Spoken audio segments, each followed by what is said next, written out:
Hello friends, দেখো আজকে আমি তোমাদেরকে একটা পেছনের পার্ট কাটিং করে দেখাবো। পেছনের পার্টটা কাটিং করার জন্য দেখো, এটা আমি ব্লাউজ পিস নিয়ে নিয়েছি। এবার অস্ত্রটা আমি কেটে নিয়েছি। এখানে টেবিলে অসুবিধে হবে, আমি দু পার্ট করে অস্ত্রটা কেটে নিয়েছি। এবার আমি লম্বার মাপটা নিয়ে নেব। এখানে আমার লম্বা যত থাকবে তাতে 1 ইঞ্চি যোগ করতে হবে। আমার এখানে 13.5 ইঞ্চি লম্বা, 1 ইঞ্চি যোগ করেছিল। 1/2 ইঞ্চি কাঁধে চলে যাবে আর 1/2 ইঞ্চি নিচের দিকে সেলাই হবে। আচ্ছা, আর কাঁধ নেবো আমি এখানে 5.5, আর আরভোল নেবো আমি এখানে 5.7। যেহেতু ডিপনেক ব্লাউজ হবে ওই জন্যে কাঁধ আর আরভোল 5.7 নিলাম। নিয়ে এবার লাইনটাকে সমান করে নেব। দেখো সমান করে নিচ্ছি। দেখো এবার আমি বডির মাপ নেব। বডি আমার এখানে যত থাকে তাকে 4 ভাগ করে 1 ভাগ নেবে, আর 1 ইঞ্চি হোক 1.5 ইঞ্চি হোক এক্সট্রা নেবে। আমি এখানে কাপড়টা কম আছে, অল্পই কাপড় রাখছি। দেখো এখানে কোমর যত থাকবে কোমরকে 4 ভাগ করবে, 4 ভাগ করে নেবে, আর 1 ইঞ্চি টিকেনের জন্য নেবে, আর তোমরা 1.5 ইঞ্চি হোক 2 ইঞ্চি হোক ভেতরে লুজ রাখার জন্য নেবে। এবার দেখো লাইনগুলো সমান করে নিচ্ছি। এবার আমি এখান থেকে লাইনটা একটু এবড়ো খেবড়ো ছিল, ওই জন্য ঠিক করে নিলুম। এবার দেখো এখানে লাইনটা আমি দেখে নিচ্ছি ঠিকঠাক আছে নাকি। ঠিকঠাক দেখো আমার লাইনটা আছে। এবার আমি বগলের শেপটা দেবো।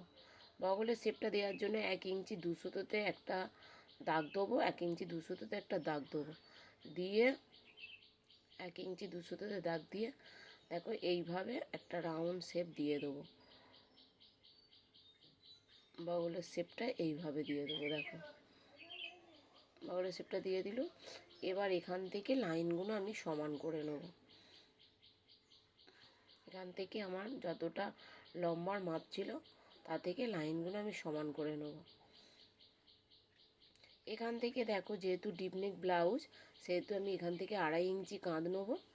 আর এখান থেকে আমি, তোমরা না যদি পেছনে এখান থেকে লম্বার মাপটা যে যত লম্বা রাখতে চায়, আমি এখানে 10 ইঞ্চি রাখছি লম্বা। তোমরা 9 ইঞ্চি 10 ইঞ্চি 11 ইঞ্চি যে যেমন পছন্দ করতে পারে ডিপ, এতে কোনো অসুবিধে নেই। আর তোমরা যদি পেছনে দড়ি না দাও, আমি এটা পেছনে দড়ি দিয়েই করব, তোমরা যদি পেছনে দড়ি না দাও তাহলে তোমরা 2 ইঞ্চি নেবে, কখনোই 2.5 ইঞ্চি নেবে না, তাহলে কাঁধ তোমাদের পড়ে যাবে। দেখো এবার লাইনগুলো আমি সমান করে নিচ্ছি।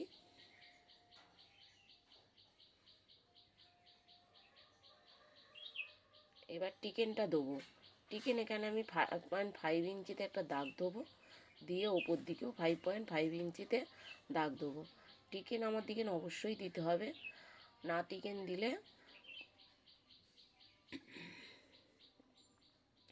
ব্লাউজ ফুলে থাকবে, বগলের দিকে ব্লাউজ ফুলে থাকবে। আচ্ছা, এখান থেকে একটা 1/2 ইঞ্চিতে দেবো, এখান থেকে একটা 1/2 ইঞ্চিতে দেবো, দিয়ে লাইনটাকে মিলিয়ে দেবো।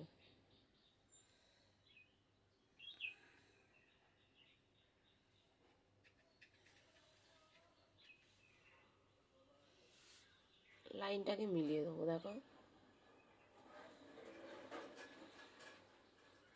এবার বগলটা আমি কেটে নিচ্ছি, আর পেছন পাটটাও কেটে নিচ্ছি।